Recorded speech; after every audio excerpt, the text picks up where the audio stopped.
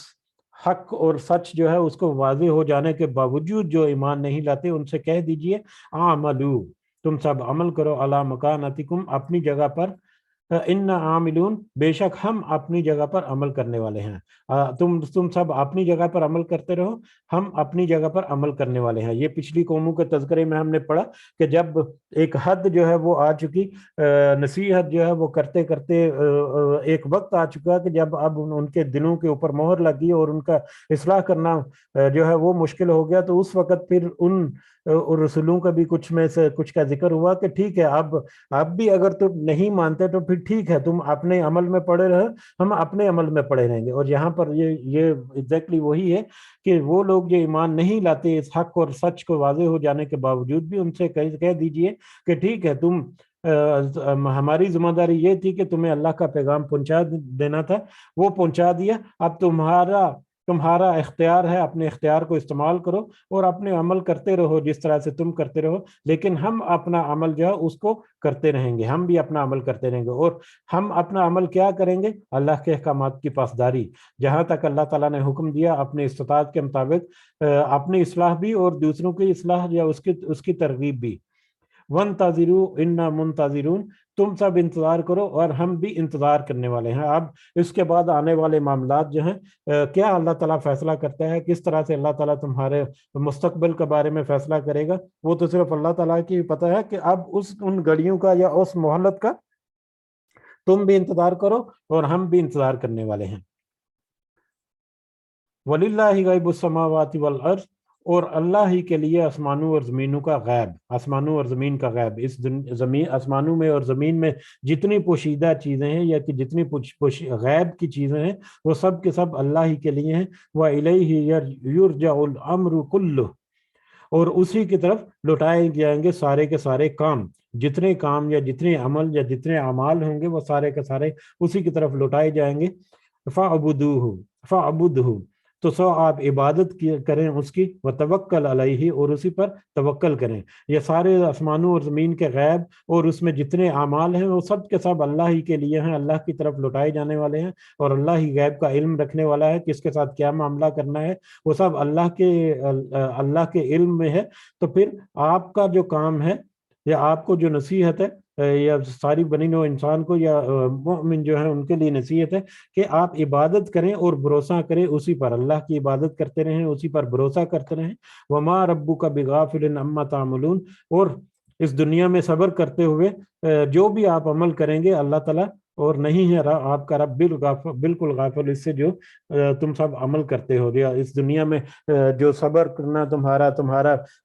کچھ معاملات میں آزمائش کے اوپر بھی اللہ کے احکامات کی پاسداری کرتے رہنا اور اسی کی حکم کے مطابق اپنے آپ کو قائم رکھنے کی کوشش کرتے رہنا، تم آپ کے یہ سارے کام یہ سارے عمل جو ہیں آپ کا رب ان سب سے باخبر ہے، اس سے غافل نہیں ہے، اور اس کے مطابق یقیناً ایک وقت آئے گا جب پورے کا پورا اجر جو ہے اللہ تعالیٰ کی طرف سے دیا جائے گا۔ وما علینا الا البلاغ المبین۔ الحمدللہ یہ سورہ مکمل ہوئی اور اس میں ہم نے دیکھا کہ کس طرح سے ایک دو ٹوک اور بڑے واضح الفاظ میں پچھلے رسولوں اور پچھلی قوموں کا ذکر، ان کے حالات و واقعات اور ان کے معاملات اور ان کا نتائج جو ہے وہ بہت بہت ہی اچھے طریقے سے اور بہت ہی واضح اور کھلے انداز میں اللہ تعالیٰ نے ذکر کیے، اس دعا کے ساتھ کہ اللہ تعالیٰ ہمیں اس کی صحیح سمجھ ہمارے دلوں کے اندر اتارے اور اس کے ذریعے سے ہمیں اپنی اصلاح کرنے کی توفیق بھی اللہ تعالیٰ عطا فرمائے، اور اللہ تعالیٰ ہمیں یہ بھی ہمت و توفیق دے کہ ہم اپنے ساتھ ساتھ جہاں تک ممکن ہو کہ دوسروں کے اصلاح کے باعث بھی بنے۔ وما علینا الا البلاغ المبین، آمین یا رب العالمین۔ اگر کسی کو کوئی پوائنٹ ایڈ کرنا ہے یا کوئی اضافہ ہے تو وہ کر سکتے ہیں، جزاک اللہ خیر۔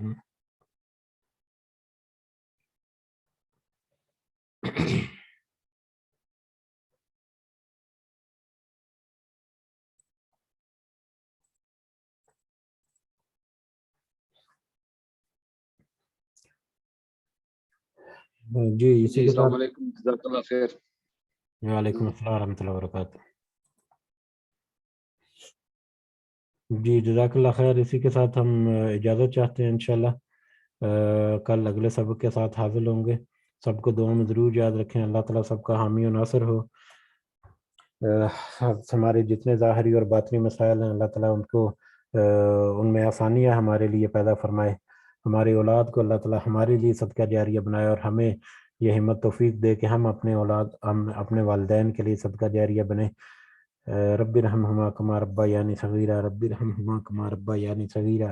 رب ارحمہما کما ربیانی صغیرا، ربنا تقبل منا انک انت السمیع العلیم وتب علینا انک انت التواب الرحیم۔ سبحان ربک رب العزۃ عما یصفون وسلام علی المرسلین والحمد للہ رب العالمین۔ سبحانک اللہم وبحمدک، اشہد ان لا الہ الا انت، استغفرک واتوب الیک۔ جزاکم اللہ خیرا۔ السلام علیکم ورحمۃ اللہ وبرکاتہ۔ وعلیکم السلام ورحمۃ اللہ وبرکاتہ۔